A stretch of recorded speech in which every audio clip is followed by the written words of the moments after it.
Hola, bienvenidos a su canal Déjate Leo. Mi nombre es Yasira Lakshmi Priya. Me siento muy agradecida con que ustedes estén acá. Recuerden por favor activar la campanita para de esta forma ya estar suscritos al canal y recibir notificación cuando subamos una nueva lectura. De igual forma, apóyennos por favor regalándonos sus likes en la medida en la que ustedes den a conocer a YouTube que lo que están recibiendo de narraciones es de su agrado.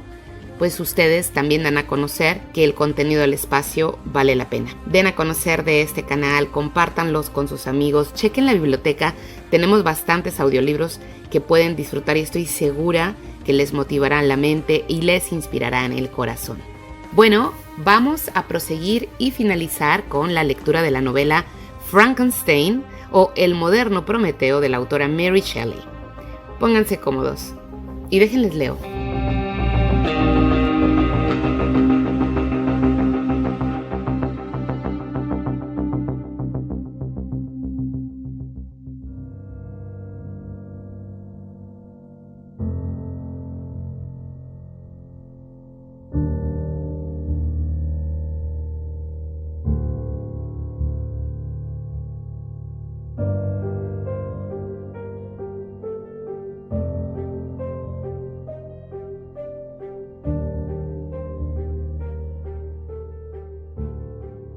Volumen 3, capítulo 6. Eran las 8 cuando desembarcamos. Caminamos un rato por la ribera, disfrutando de la última luz del día, y luego nos retiramos a la posada para contemplar el precioso panorama de las aguas, los bosques y las montañas que, aún oscuros entre las tinieblas, seguían mostrando sus negros perfiles. El viento que había meneado por el sur arreciaba con gran violencia por el oeste. La luna había alcanzado su punto más alto en el firmamento y empezaba a descender. Las nubes la rozaban con mayor rapidez que el vuelo del buitre y matizaban su luz, mientras el lago reflejaba los borroscos cielos que parecían todavía más tempestuosos por el inquieto olaje en ciernes. De repente, se desencadenó una lluvia torrencial. Pasé el día sereno, pero cuando la noche empezó a ensombrecer los objetos, el miedo se apoderó de mi mente. Me sentía angustiado y me mantenía alerta, tocando con la mano derecha la pistola que llevaba oculta en el pecho. Los ruidos me aterrorizaban, pero decidí que vendría cara a mi vida y no me abandonaría a mi fatídica suerte. Lucharía hasta que mi propia existencia lo permitiera, o la de mi adversario. Desaparecería de la faz de la tierra. Elizabeth estuvo observando mi inquietud, sumida en un silencio tímido y moderoso. Al final me preguntó: ¿qué es lo que te preocupa, querido Víctor? ¿Qué es lo que temes? Oh, tranquila, tranquila, mi amor. Solo hemos de esperar que pase esta noche. Mañana estaremos a salvo, pero esta noche será la más terrible de nuestras vidas. La intranquilidad de la espera duró 1 hora y de repente, casi en la cuenta de aquel combate que de un momento a otro libraría con mi enemigo, sería terrible para mi esposa y le rogué encarecidamente que se retirara. Decidí que no me reuniría con ella hasta saber algo de la situación de mi enemigo. Elizabeth se marchó. Me dediqué a recorrer los pasillos de la posada y a inspeccionar cada uno de los rincones en los que pudiera ocultarse mi adversario. No descubrí rastro alguno de su presencia. Empezaba ya a pensar que alguna feliz casualidad debía de haberle impedido cumplir con su amenaza, cuando de súbito oí un grito penetrante que me dejó aterrorizado. Procedía de la habitación a la que se había retirado Elizabeth. Ese chillido me hizo comprender de golpe la situación. Tenía inermes los brazos y no podía mover ni un solo músculo de mi cuerpo. Notaba cómo la sangre recorría mis venas y que las extremidades se me adormecían. La impresión duró un instante apenas. Cuando volví a oír el grito, corrí hacia el dormitorio. ¡Dios del cielo! ¿Por qué no expiré en ese momento? ¿Por qué sigo aquí contando la muerte de la criatura más pura de la tierra, de mi única esperanza? Elizabeth yacía echada sobre el lecho, sin vida, inerte, con la cabeza colgando en sus pálidos y contorsionados rasgos ocultos por los cabellos. No podía apartar de mis ojos aquella visión. los brazos exangües y el cuerpo abandonado, arrojado por el asesino en el féretro nupcial. ¿Era posible soportar aquella escena y seguir vivo? ¡Ay de mí! La vida es obstinada y se aferra con fuerza a quienes más la odian. En aquel momento perdí el conocimiento y me desmayé. Cuando recobré el sentido descubrí que me rodeaban varios huéspedes de la posada. Sus rostros expresaban un terror indescriptible, pero el horror ajeno parecía tan solo una burla, una sombra de los sentimientos que me atenazaban. Quise huir de su presencia y entré en la habitación donde yacía el cuerpo de mi amada Elizabeth, mi esposa, tan querida y tan preciada para mí que tan solo unos minutos antes todavía estaba viva. La habían movido. Ya no estaba como yo la había descubierto, yacía con la cabeza recostada sobre el brazo y un pañuelo le cubría la cara y el cuello. Diríase que estaba dormida. Corrí a abrazarla con ardor, pero la languidez mortal y la frialdad de sus miembros me indicaron que lo que sostenía entre mis brazos había dejado de ser Elizabeth, que yo había amado y deseado. La marca asesina de las garras del demonio era visible en su cuello, y de sus labios había escapado ya el último aliento. Mientras todavía me hallaba inclinado sobre ella, agónico de desesperación, levanté los ojos. Recordaba que había dejado las ventanas del dormitorio cerradas y me invadió el pánico cuando vi que la pálida y amarillenta luz de la luna iluminaba nuestro aposento. Alguien había abierto los postigios y, con una sensación de terror indescriptible, vi tras la ventana abierta la figura más espantosa y aborrecible de cuantas conociera. El monstruo esbozaba una sonrisa y parecía mofarse mientras señalaba con su demoníaco dedo el cadáver de mi esposa. Fui corriendo a la ventana, saqué la pistola de mi pecho y disparé. Aquel diablo me esquivó, saltó del lugar donde se había encaramado y corrió con la rapidez del rayo, se sumergió en el lago. La detonación de la pistola trajo a un grupo de huéspedes a mi dormitorio. Señalé hacia el lugar donde el monstruo había desaparecido y seguimos su rastro en barca. Echamos las redes al agua, pero todo fue en vano. Al cabo de unas horas regresamos, perdida ya toda esperanza. La mayoría optó por creer que el intruso debía de haber sido un producto de mi imaginación. Cuando tocamos tierra, los voluntarios siguieron rastreando por los aledaños y se distribuyeron en grupos de búsqueda que, siguiendo distintas direcciones, se adentraron en el bosque y viñedos. No los acompañé. Estaba agotado. Tenía la vista nublada y la fiebre abrazaba mi piel. Me tumbé sobre una cama sin ser demasiado consciente de lo que estaba ocurriendo. Recorrí la estancia con la mirada como si buscara a quien acababa de perder. Al final, recordé que mi padre esperaba con ansia el regreso de ambos y que, dadas las circunstancias, solo yo volvería a casa. Ese pensamiento me llenó los ojos de lágrimas y lloré durante mucho rato. Mi mente divagaba.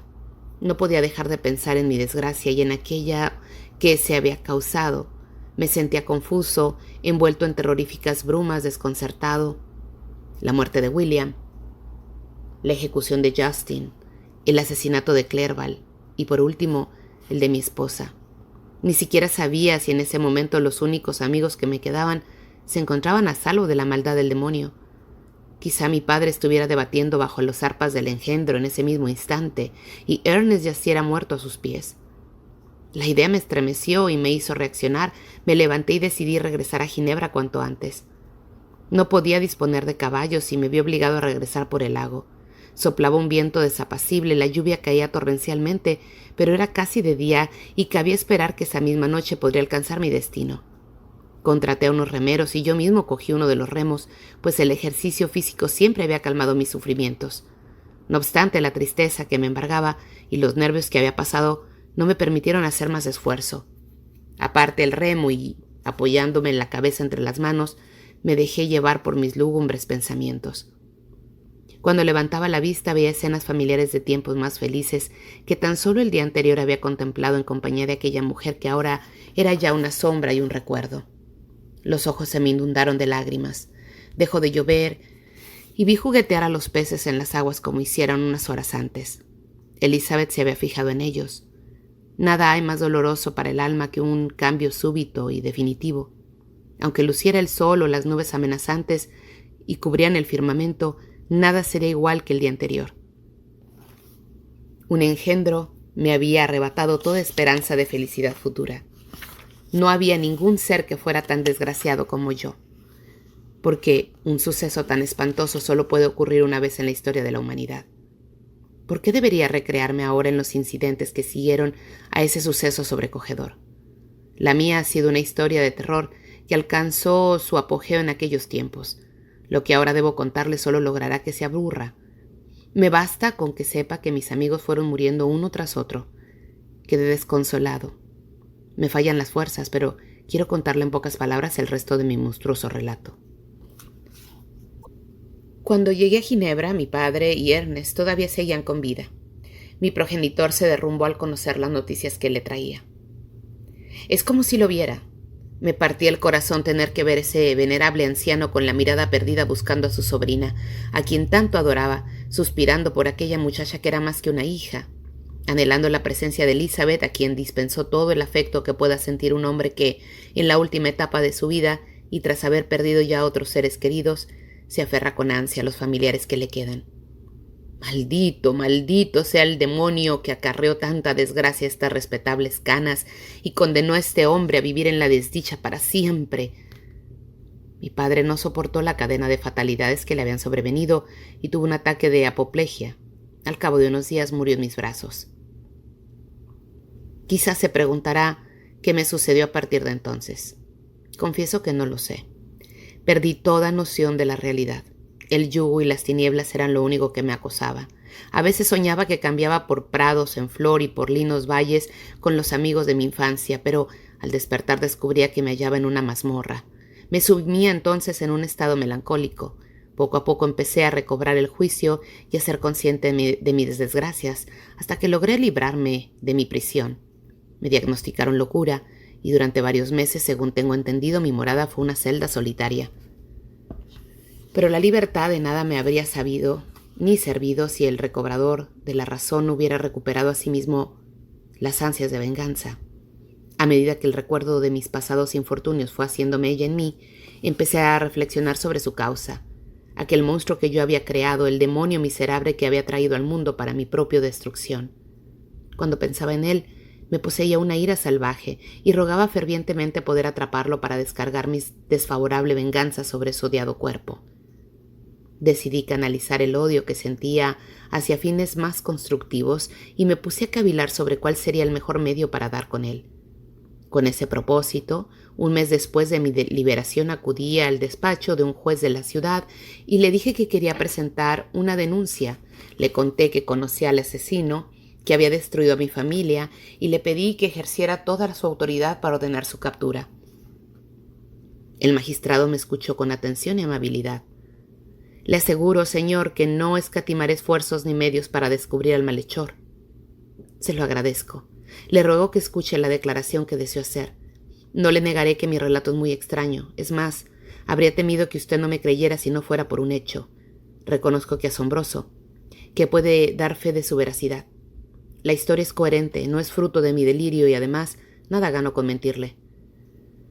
Me dirigí a él con actitud serena y decidida. Había tomado la determinación de perseguir y perseguir a mi destructor hasta la muerte, y tal propósito silenciaba mi agonía y me reconciliaba provisionalmente con la vida.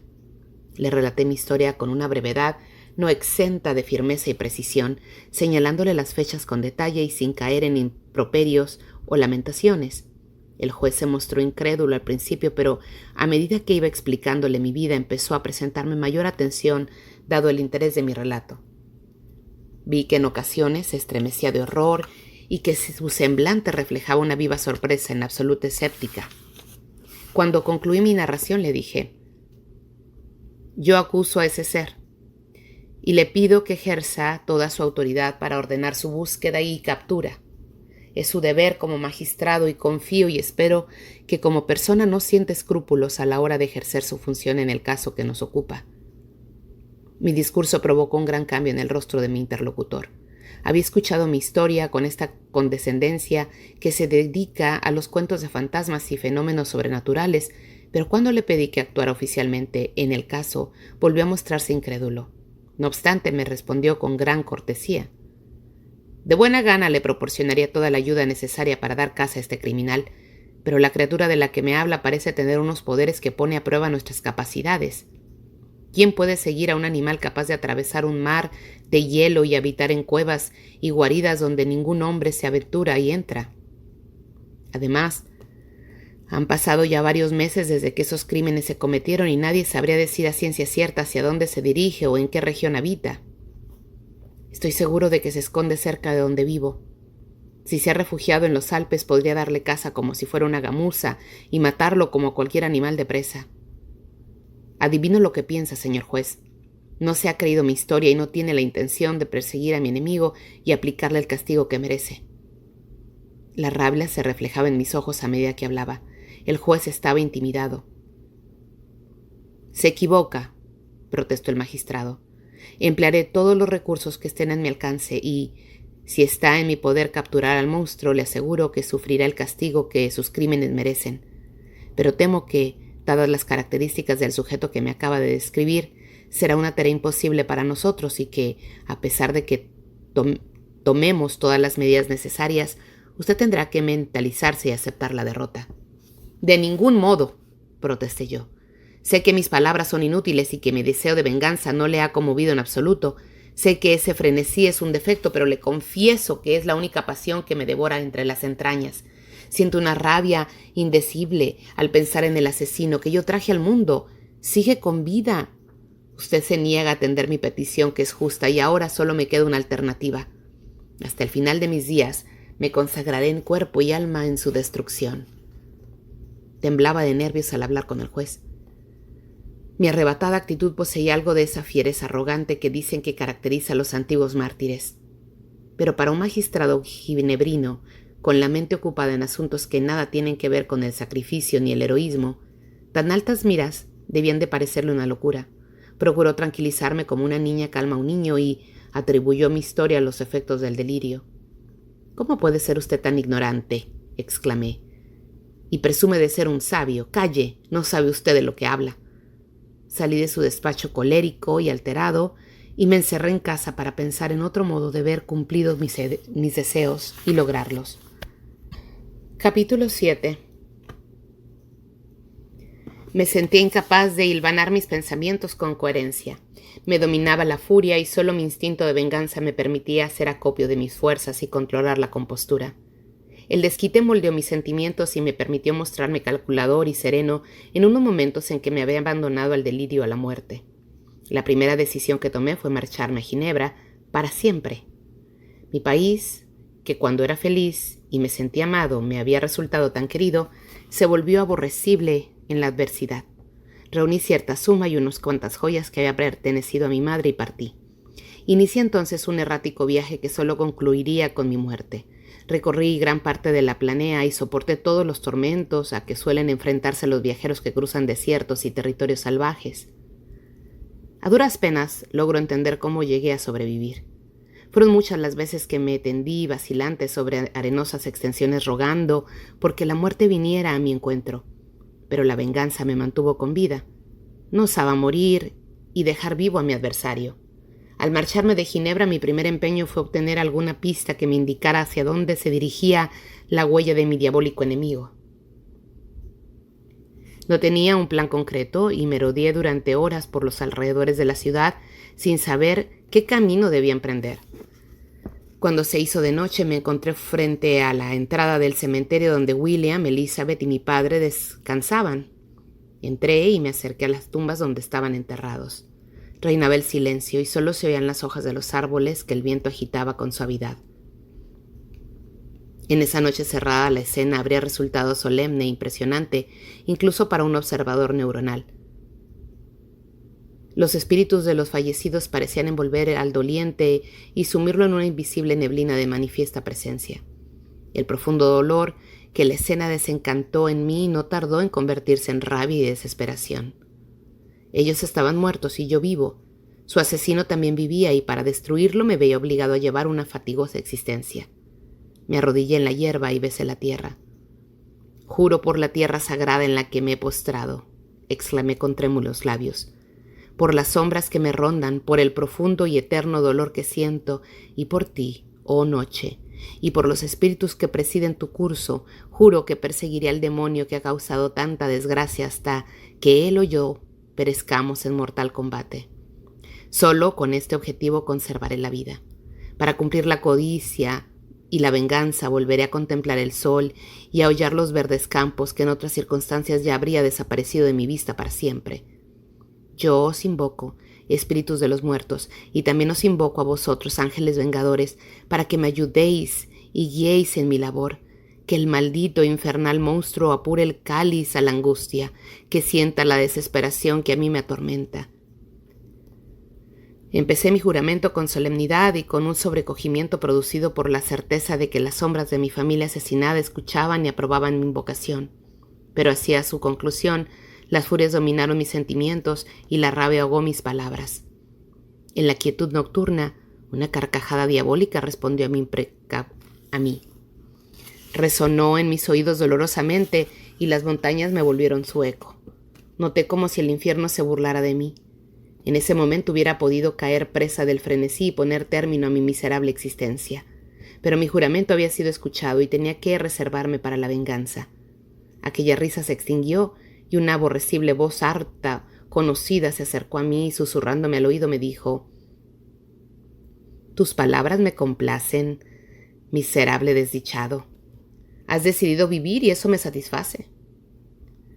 Me precipité hacia el lugar de donde procedía aquella voz, pero el diablo me esquivó.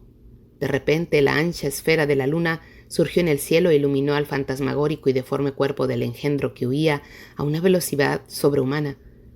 Lo perseguí, y ese ha sido mi objetivo desde hace meses. Siguiendo vagos indicios recorrí el tortuoso Ródano, pero fue en vano. Llegué al azul Mediterráneo y por una extraña coincidencia vi que, al amparo de la noche, el demonio se ocultaba en una embarcación que se dirigía al Mar Negro y se la travesía en el mismo barco, pero no sé cómo logró escapar. Siempre evadiéndose de mí. Seguí sus pasos por las llanuras de la Tantaria y Rusia. Unas veces los campesinos, aterrorizados por esa espantosa aparición, me indicaban la dirección de su huida. Otras era él mismo quien, temiendo que si yo perdía su rastro, cayera sumido en la desesperación y muriera, me dejaba alguna pista para que pudiera seguirlo. La nieve lo cubrió todo y las blancas praderas delataron sus enormes huellas. Aunque usted, que se halla al comienzo de la vida y que apenas sabe lo que son las preocupaciones y la angustia, ¿cómo va a comprender lo que sentí entonces todavía siendo ahora? El frío, la necesidad y la fatiga eran males menores comparados con lo que el destino me tenía reservado. La maldición de un demonio me había sumido en un infierno y era eterno. No obstante, un espíritu bienhechor guiaba y dirigía mis pasos y, en momentos de extrema flaqueza, de repente me libraba de dificultades aparentemente insolubles.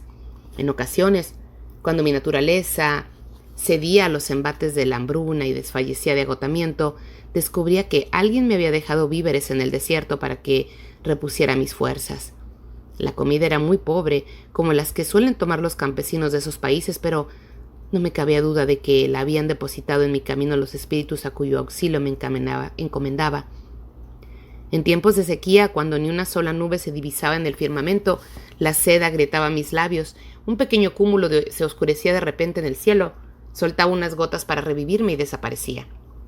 Seguía los cursos de los ríos cuando era posible, pero el demonio solía evitarlos porque en esos enclaves era donde la población del país se asentaba principalmente.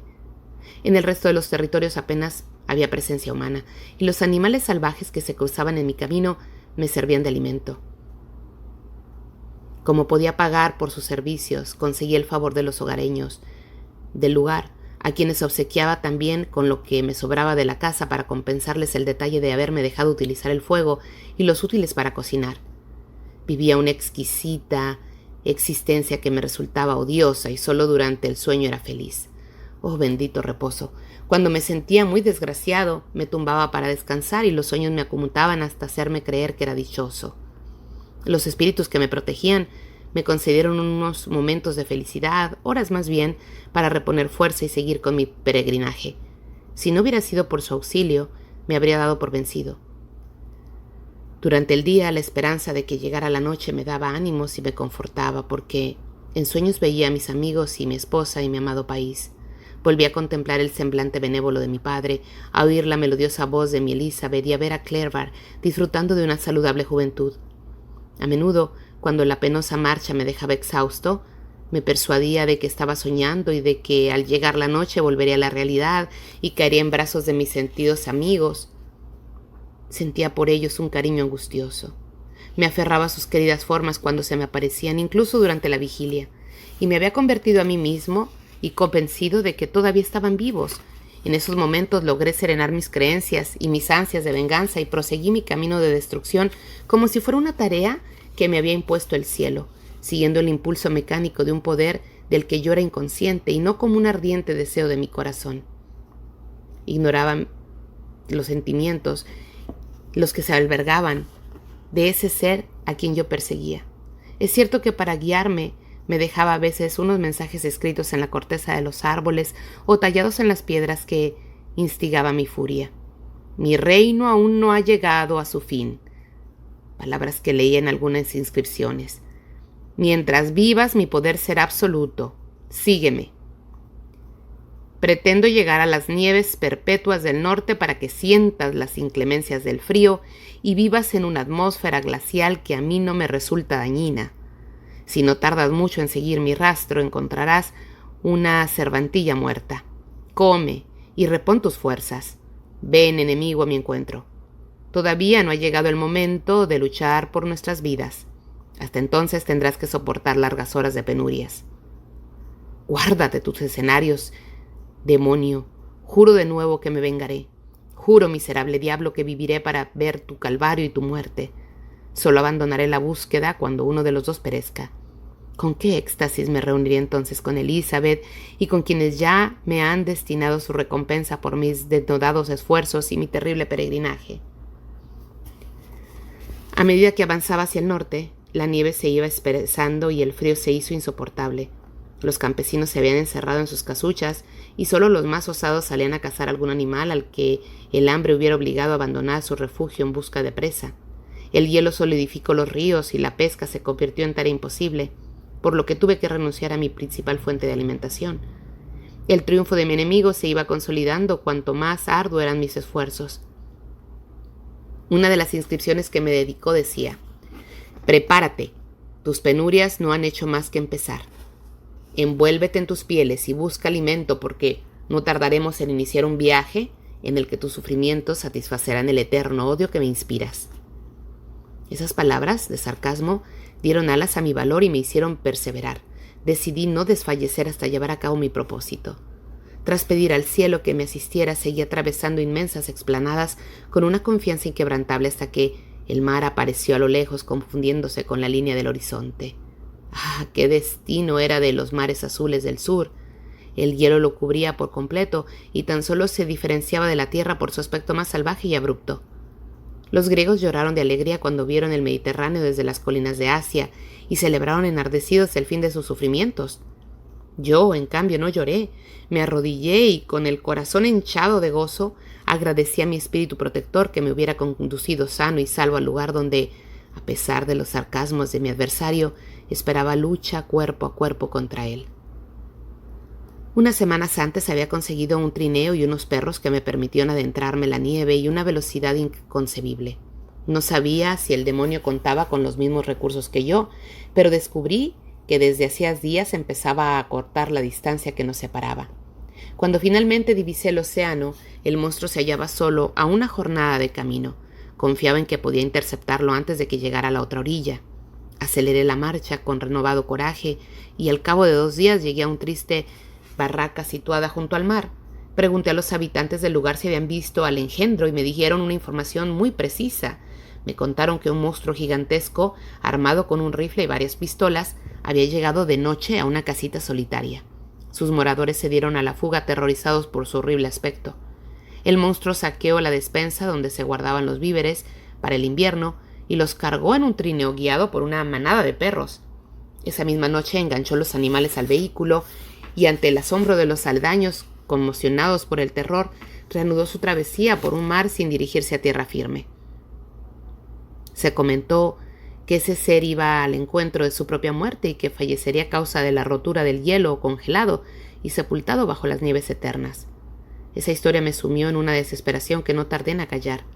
El engendro había escapado de mí y yo tenía que emprender un viaje inacazable hacia mi destrucción por las heladas escapaduras del océano, con un frío que tan solo algunos nativos podían soportar y con el que yo, nacido en un clima agradable y soleado, no tenía esperanza alguna de sobrevivir. Ante la idea de que ese demonio pudiera salir airoso en la afrenta, me sobrevinieron una rabia y una sed de venganza que arrasaron mis emociones como una poderosa ola. Tras un breve descanso, en el que los espíritus de los muertos me instigaron a seguir luchando para cumplir mi venganza, me dispuse a partir. Cambié el trineo que había utilizado por uno que se adaptaba mejor a las irregularidades del hielo del océano y, tras adquirir un buen surtido de provisiones, abandoné tierra firme.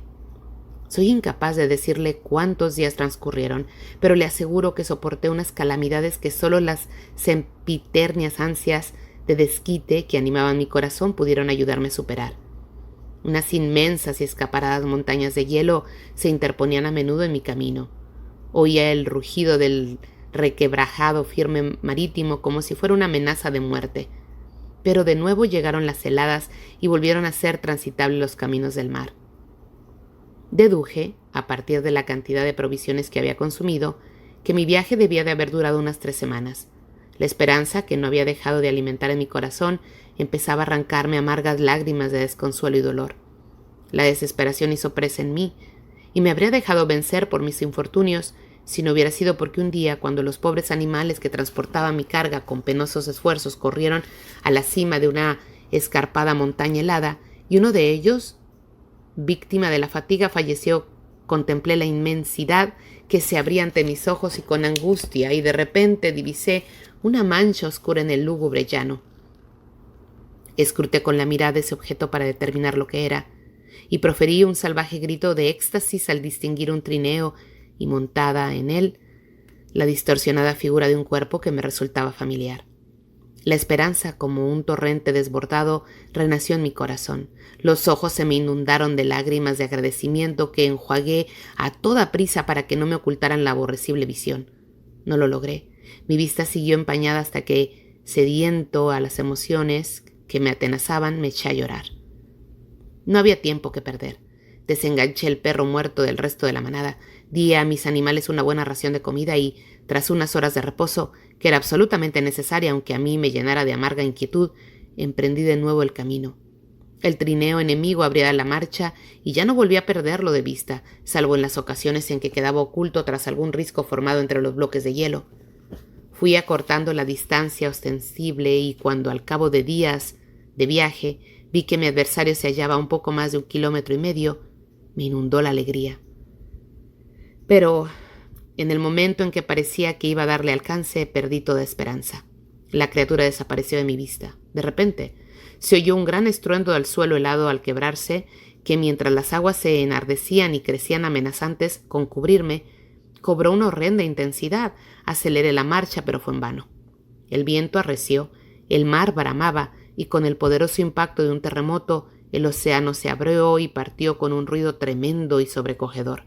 Al cabo de unos minutos, el seísmo había concluido y un mar tempestuoso se agitaba entre mis enemigos y yo. Me encontraba a la deriva sobre el bloque de hielo desgajado, que empezaba a menguar, augurándome una muerte espantosa. Esa situación duró varias horas, y en ese lapso de tiempo no logré reponerme. Murieron algunos perros y yo mismo estuve a punto de perecer bajo aquel enorme cúmulo de desgracia cuando vi la embarcación de usted anclada entre las revueltas aguas, brindándome la oportunidad de auxiliarme y salvar mi vida. Jamás imaginé que una nave pudiera adentrarse tan al norte y me quedé estupefacto ante esa visión. Destrocé el trineo para construir unos remos con los que, tras indescriptibles fatigas, logré deslizar mi balsa de hielo hacia su barco. Había decidido que si ustedes iban hacia el sur, volvería a confinarme a merced de las aguas con el fin de cumplir mi propósito. Esperaba convencerles para que me facilitaran un bote con el que poder seguir el rastro de mi enemigo, pero se dirigían al norte. Usted me subió a bordo cuando mis fuerzas flaqueaban y estuve a punto de abandonarme a la muerte a causa de las numerosas desdichas que había padecido. Muerte que todavía temo, porque aún no he cumplido con mi deber. ¡Ah! Anhelo el día en que el espíritu protector que guía mis pasos hacia el enemigo me permita el descanso que tanto deseo. ¿Acaso debo morir mientras él siga con vida? Si es así, júreme Walton, que no escapará. Júreme que le dará caza y satisfacerá mi venganza con su muerte. No me atrevo a pedirle que prosiga mi travesía y soporte la fatiga que yo he vivido. No soy tan egoísta. Pero cuando haya muerto, si él aparece, si los ángeles vengadores lo conducen a usted, júreme que no vivirá. Júreme que no se librará de todas las promesas que he hecho y que no vivirá para sembrar la desgracia en el prójimo. Ese demonio es un ser elocuente y persuasivo, y hubo un tiempo en que sus palabras llegaron a conmoverme, pero no se fíe. Su alma es mezquina y ruin, como lo es su aspecto, y la ánima es una diabólica y alevosa maldad. No le escuche. Apele a los manes de William, Justin, Cleveland, Elizabeth, mi padre y el desdichado Víctor, y clave su espada en su corazón. Sentirá cerca mi presencia y guiaré el acero que usted empuñe.